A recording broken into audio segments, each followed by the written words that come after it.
Chapter 2, getting started with a question mark. Uh, oh, yeah, and I'll do my other voices too, so yeah. Later, after getting back to Ponyville as discreetly as possible, Twilight led the now cleaned up unicorn mare into the bedroom at the library. You live in a library? Asked Trixie, looking around in confusion. No, okay. Twilight gave a nod, opening drawers, looking for something. Princess Celestia was nice enough to set me up here. You gave up a room in the royal palace for a library? Asked Trixie, her mind still trying to wrap itself round with the idea that the mayor who had upstaged her was the apprentice of the ruler of the day. Eh. She lives in the library. She lived in the library there too. Said Spike in a slightly deadpan tone as he followed the two mayors into the room. Trixie gave a bewildered look in response. An entire royal palace. And you chose the library to stay in? She asked, unable to see why any pony would do that. I take my studies very seriously. Replied Twilight, magically floating some extra pillows and blankets out of her drawer to make a bed on the floor. And I love to read, so it seemed like the best place for me. She said, coming down and compulsively making the bed. Trixie can see that. Said Trixie, watching the meticulousness Twilight took in making a guest bed, and assuming her study habits must be of the same nature. So Trixie will be sleeping on the floor, she guesses? Nope, I am. Oh, that's nice of her. Trixie's eyes went wide. Wait, what? She asked, surprise clear in her tone. You're my guest, so I'll take the floor, you take the bed. Replied Twilight with a smile. She had a guest bed, but it hadn't been seen since Spike's last birthday. But Trixie said she wouldn't be taking. It's not pity, Trixie. Replied Twilight, giving a frown. It's just part of being a good host. She even made me look up the book on it while you were cleaning up to make sure. Said Spike, holding up a book with the title, How to Be a Good Host for Falls. Trixie blinked, looking at the book in confusion.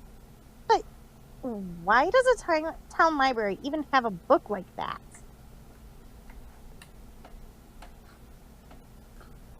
Same reason it has Slumber 101, all you ever wanted to know about slumber parties, but were afraid to ask. And one of Twilight's favorites, Art of the To-Do List. Explained Spike, holding up both books. Ooh, I want to read that one again. Twilight, said Twilight, floating the ladder to her. Trixie just started? I think I suppose she stared, I don't know, in bewilderment for a moment inside.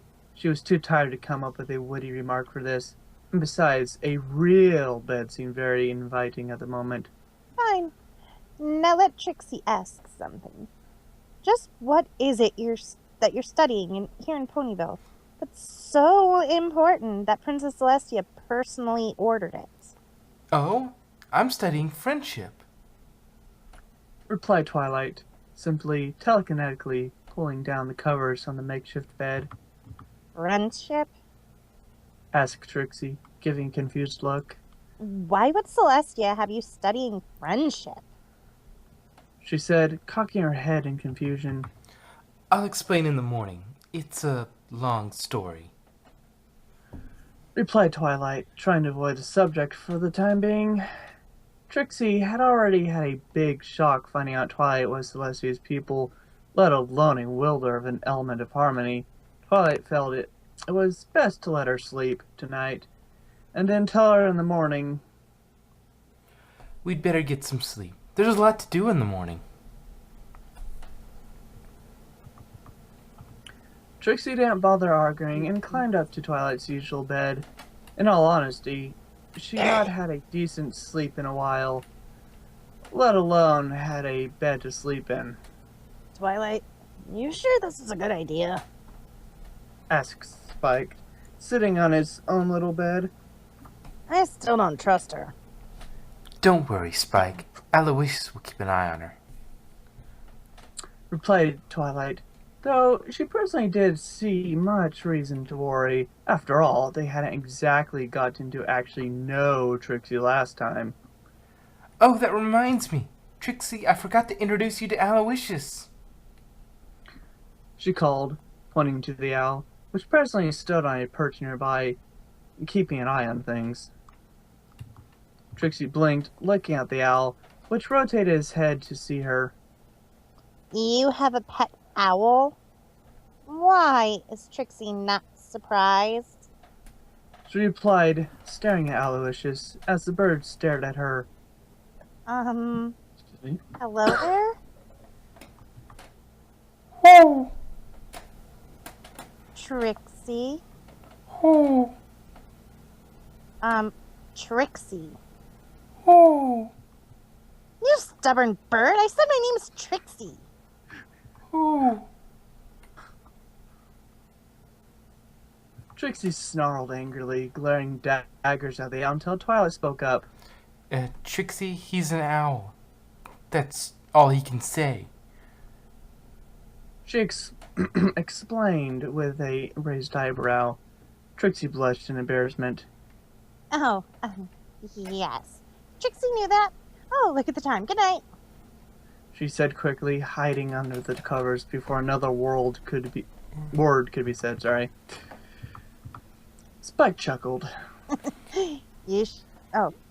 You shouldn't be laughing, Spike. You did the same thing. Hello? Oh. I read my line. Yeah. Sorry, the sound cut out for me for a second. Sorry about that. Reminded Twilight, causing Spike to huff and cover himself. Good night, Spike. Trixie. Aloysius. She said, using her telekinesis to put out the light and covering herself up. Trixie kept her back to Twilight and sighed sadly. This isn't taking pity. You're her guest. You're not useless. You can get along on your own. If you can, you'll show those two you're not a useless failure. She whispered to herself, a tear going down her cheek as she laid down her head and went to sleep. No. No. Muttered Twilight, twisting and turning in her makeshift bed. Not my friends. Stop laughing at me. Stop it. She muttered, fear clear on her face as she contorted in her bed. Stop it! She screamed, jumping up awake, looking this way and that, panting heavily. It was morning light shining through the window, nothing out of the ordinary. She gave a sigh of relief. It was just a dream. Nightmares? Asked Trixie, rising up in bed and looking down from the loft at her hostess. Twilight gave a sigh and slow nod. Yeah, I've been having them since the Discord incident. Sorry if I woke you. Trixie actually looks sympathetic in response. That, Twilight Sparkle, is something Trixie cannot blame you for. She replied, sounding strangely sincere. Twilight looked up at Trixie, a little surprised by her tone. Really? Trixie nodded. Trixie thinks most of Equestria is having such nightmares now. It's a little surprise one who lived in the epicenter of the disaster would have them. She said, trying not to show her own pain. Trixie, he got to you too, didn't he? Asked Twilight, looking concerned. He got to every pony in Equestria. Is it really such a surprise that Trixie was affected? The show pony replied in a rather harsh tone, trying to avoid the conversation. Well, no. What did he do to you? Asked Twilight, looking concerned for Trixie. She knew what Discord had done to her and her friends. Had he inverted Trixie, or drove her mad like every pony else? Trixie turned her head up in a rather snooty manner. Trixie doesn't need your pity. She'll keep her problems to herself. Twilight growled in frustration, annoyed with the unicorn's attitude a tad. Is that your attitude to everything? Is that your answer to everything? Just when some pony tries to pity Trixie. Trixie replied, getting up, but keeping her face turned away from Twilight as much as possible so she didn't see how upset she was by her memories. Twilight frowned, seeing Trixie trying to keep things bottled up. You want... Oh, what? It's Trixie. Oh. And then I think it's Twilight. No, that's Twilight. Yeah, that's Twilight. Well, why would she be asking Trixie? You want to know what she's Okay, well, whatever. Offering a peacekeeping. It's like, I'll tell you if you tell me, basically. Okay, well, Yeah. it sounded more like something she would say. You want to know what he did to me? Trixie looked at her in surprise, but regained her composure quickly as she made her bed. Trixie doesn't care. Say what you like. She replied, trying to maintain her image of awesomeness. Nothing. Absolutely nothing to me. Said Twilight, looking down with a sad look. Nothing? Then whatever are you having nightmares about? Asked Trixie, looking at Twilight in confusion. Because he didn't have to do anything to me. What he did to every pony else was enough. Replied Twilight, lowering her ears in sorrow. He turned my best friends into complete jerks and drove the whole town insane. Except me. I had to watch what he did to every pony I care about, completely aware of what was happening. She said, not caring, recounting this fact because her voice caused her voice to break mid-sentence. She hoped it jarred Trixie out of bawling up how she felt about it. Trixie had, and she was 90% sure it'd been one of the reasons she had a mental breakdown during the now infamous Smarty Pants incident. Plus, it honestly felt good to get it out herself to some pony. Sure, her friends knew, but sometimes just talking about it helped. It does. Trixie looked down, looking conflicted. She wasn't used to others sharing something like this with her or how she would react. Trixie. Trixie sees. Thanks for listening. Anyway, I'm going to go start breakfast. Said Twilight, heading for the door. Nothing is a good term for what he did to Trixie, too. Twilight stopped and looked over her shoulder. What? Trixie lowered her head. He made Trixie nothing. Trixie felt and felt and saw things like no pony ever knew she existed. Like every pony saw and heard a blank spot where I was. I've never felt so alone. She said, very nearly breaking down in tears before catching it and forcing herself to regain composure. Oh, well, anyway, now you know.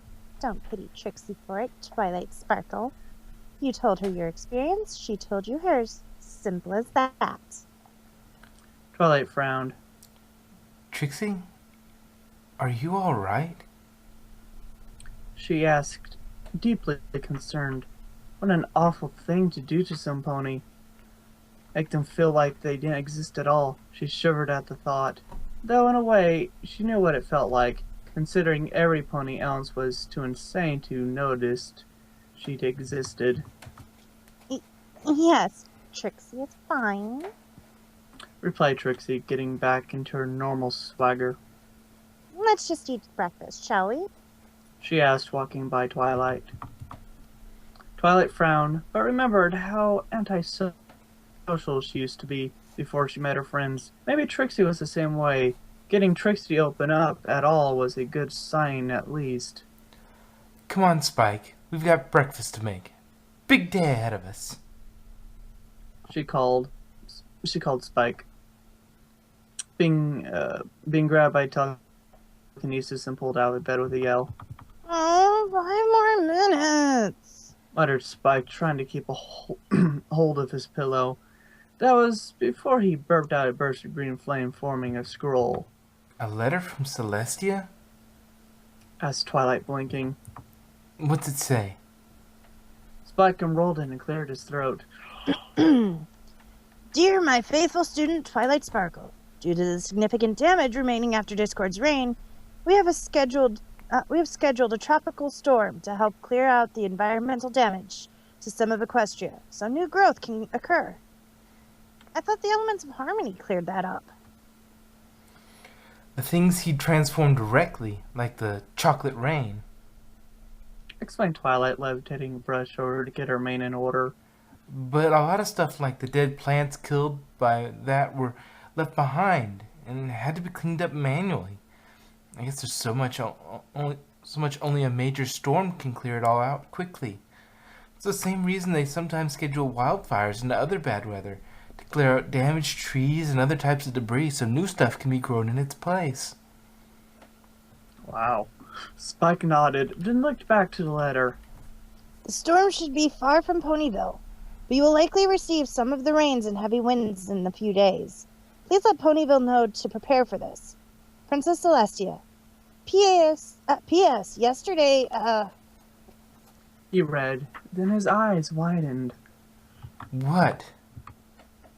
Asked Twilight, giving Spike a look. Nothing. It stops there. Said Spike nervously, trying to roll up and hide the scroll as quickly as he could. Twilight quickly snatched it with her magic. In response, Spike sheepishly tried to sneak out of the room. Spike! Yipes! Yelled Spike, trying to make him run for it. She teleported him back to her, holding him in front of her with telekinesis, glaring at him rather fiercely. Hey, what had it coming and you know it?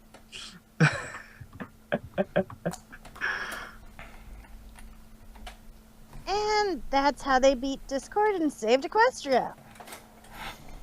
Finished Spike, looking up to see Trixie staring with her jaw almost on the floor, in complete shock. Breakfast was eaten, and Twilight was out informing the others of the situation and trying to get them relaxed before reintroducing them to Trixie, as well as inform Ponyville about the storm. Of course. What's wrong? Asked Trixie, looking like she was going to have a nervous breakdown, eye twitching and everything. The 3 ponies I publicly humiliated were 3 of the heroes who saved Equestria twice? That's what's wrong! She exclaimed, giving a groan and slamming her head down on the table hard enough to rattle everything all at once. It's official. My life is over. Yeah, you're probably right. Said Spike with a shrug. Spike? Excuse me. Twilight exclaimed, giving Spike an angry glare as she walked in. The little dragon was still in rather hot water with the stunt he'd pulled yesterday as it was. Dash walked in along with the rest of the group. She herself gleamed daggers at the unicorn mare, while Rarity and Applejack gave her rather uncertain looks. Rarity's more chastising than Applejack's. Trixie looked enraged for a moment at the 3 ponies she'd publicly humiliated, not liking the angry glares, then lowering her head. You think Trixie deserves this, don't you? That Trixie deserved to lose everything she had for a few mean pranks. She asked, looking downtrodden. I haven't seen that one in a while. Spike rubbed his head. Well, when you put it that way, you make me feel bad. Applejack nodded, seeing how harsh that would be. No, Sugar Cube, we don't. It was us who wanted to prove ourselves, right? Applejack stated, going over to Trixie. You might have gave the challenge, but we're the ones who took it. Rainbow and Rarity even knew what they were in for. Yeah, you wanted to prove yourself. Rainbow said bitterly, followed by a long sigh of annoyance by Twilight. Indeed, said Rarity, walking over, but still looking a bit miffed. You may have made my hair a total mess and humiliated me in front of the entire town, but I am not one to turn down a mare who's down on her luck. It's not the proper way for a lady to behave. Wait, so you're not angry at Trixie? Asked Trixie, completely surprised by this turn of events. Of course we're angry at you. Said Applejack, giving a small glare. But we also can see you're in over your head and need some help. Holding on to an old grudge don't do no pony any good. She said in a small smile. That and Rarity can't resist helping pony folk who need it. She's the element of generosity and all.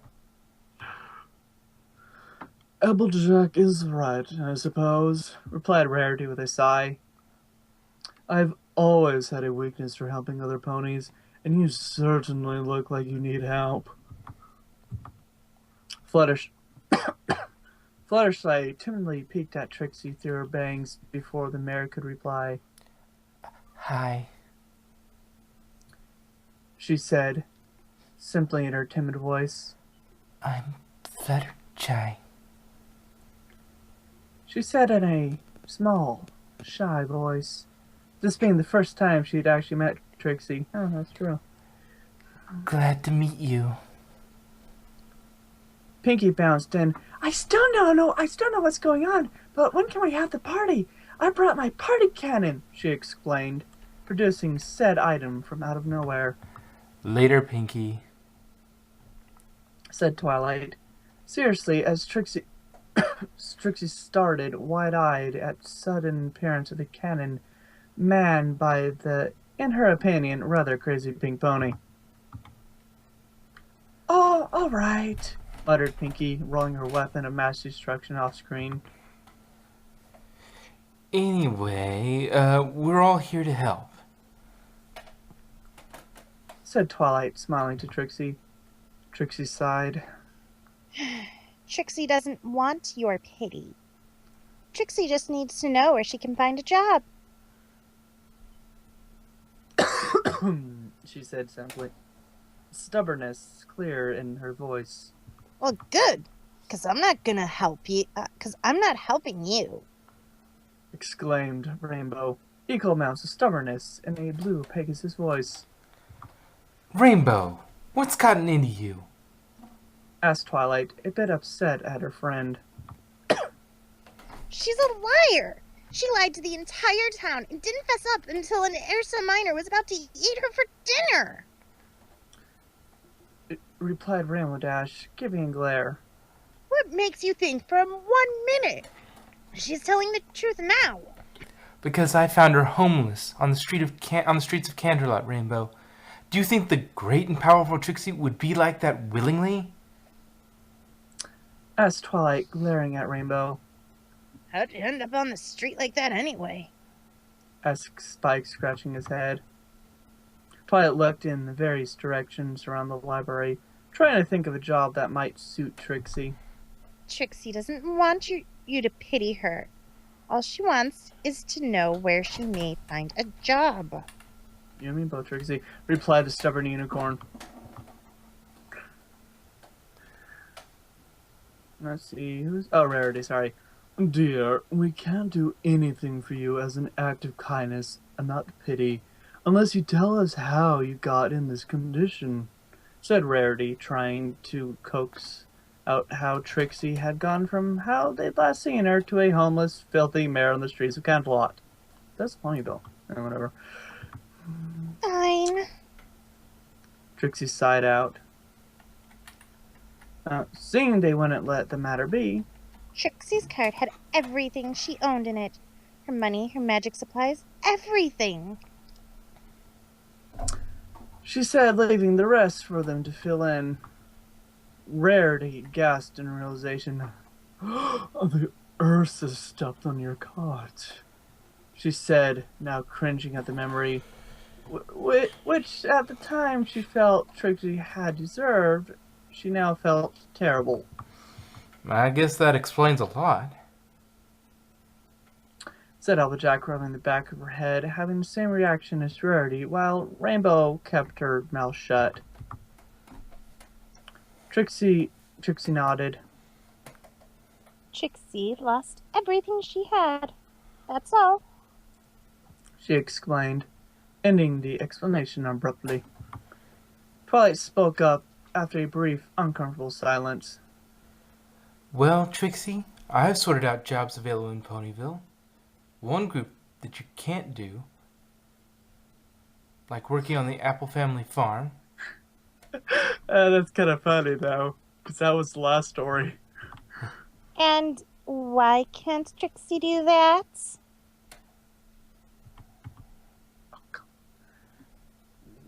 Sorry, asked Trixie, looking at the orange earth pony. My keyboard froze.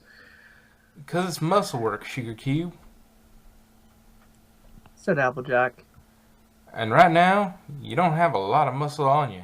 That and my big brother Big Macintosh is mighty upset you humiliated me in public. Said Applejack, giving a nervous look. Big brother instinct and all, the Apple Clan is pretty tight-knit. Come on. Trixie sighed, but looked rather upset at the mention of family. However, she couldn't understand her point. Not only did she not feel like facing some pony's angry older sibling, she also knew she wasn't in the best of shape after several weeks with her very little value to eat. Sure, she had magic, but unlike Twilight, her telekinesis wasn't quite as powerful or useful for heavy lifting. Fine. What can Trixie do? Well, the second group are ones that we can try, but there's no promises you'll get them, like working in shops around the town square. Finally, third, those you can probably get easy, like working with Fluttershy, Rarity, or Pinkie Pie, who I'm fairly certain will give you a job. Whatever. You can help her if you want to. But I am not falling for it. Said Rainbow, finally having enough.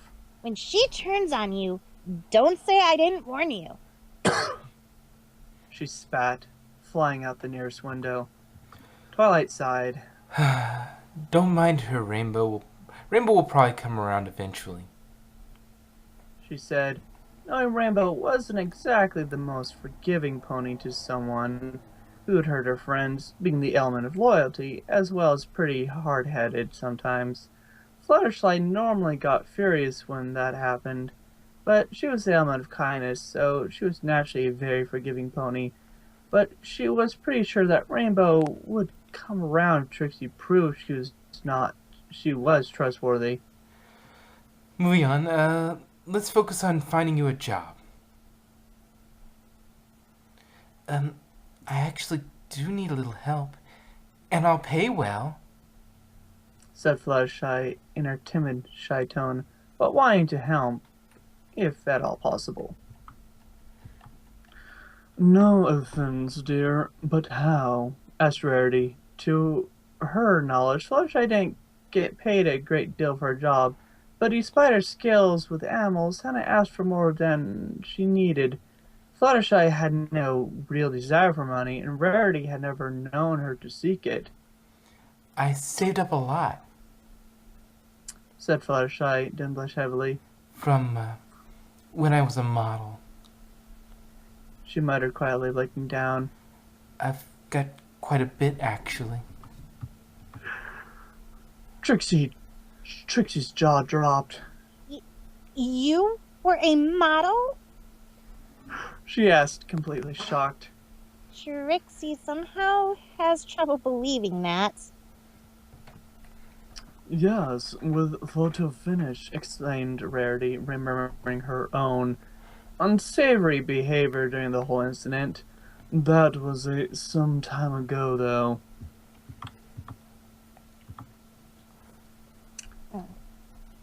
Photo finish? The photo finish? Asked Trixie, her jaw dropping almost to the floor in shock. Fluttershy nodded in her usual weak way. Yes, but I really hated it. And I hardly ever hate anything. But I saved up the money in case it'd come in handy. I'd be glad to give you work. That is, if you want it. Trixie shook off her shock and gave her a look. What would the job be? Twilight nodded. Fluttershy takes care of animals. That's not a problem, is it? Trixie growled under her breath, but composed herself. Trixie will do any job she needs to. She's not too soft for a little handwork. Twilight was pleasantly surprised by that. Alright, that'll be your first job. Good. The sooner we get her back on her hooves, the better. Muttered Spike. Even if he felt a little bad, he still wasn't too fond of Trixie. I'm glad you're so concerned, Spike, because until I get back, you're Trixie's assistant. Said Twilight, giving her assistant a slight glare. What? Why? Asked Spike, taken off guard. For the same reason I've got to go to Canterlot to clean Prince Blueblood's room. Said Twilight, glaring at the little dragon. Or would you rather do that? Spike huffed, crossing his arms. Fine. Good. Said Twilight. I should be back later today. I'll see you guys when I get back. She said, clearly not looking forward to it as she left. Why does she have to clean out that brute's room for? Asked Rarity, confused by this turn of events. For a stink bomb in it. Admitted Spike, almost proudly. I wanted to pay him back for how he treated you at the gala. Rarity gave a small smile. Why, thank you, Spike. Even if it wasn't the cutest thing to do, it's still a nice gesture. To me, not Blueblood, though. That pompous prince had it coming. She admitted, still not too happy about her run-in with Blueblood at the gala. She kind of enjoyed seeing Blueblood have to mumble himself a bit to her during her time as one of the Canterlot elite. Even if he was a prince, he had a public image to keep up. Can we go now? Asked Trixie as Spike blushed from Rarity's praise. Trixie would like to get this over with. I gotta get anyway. Said Applejack. There's a storm coming and me and the family have got to prepare. She explained, remembering what Twilight had said about it. I suppose I should be going as well, said Rarity. If I don't watch Sweetie Belle, who knows what she and her friends will get into. She said, following Applejack out. Oh, is that Pinkie Pie? I'll be waiting at Cherokee Corner for my turn to give you a job, said Pinkie Pie, merely heading towards the door, rolling her party can along with her. Oh, wait. How do you know Trixie will be getting a job from you? Asked Trixie, blinking in confusion. Because that's always how these kind of plots work, silly, said Pinkie, hopping out. That's just Pinkie Pie being Pinkie Pie. Said Spike. Right. Said Trixie, blinking, then looking to Fluttershy. Lead the way. Fluttershy, was it?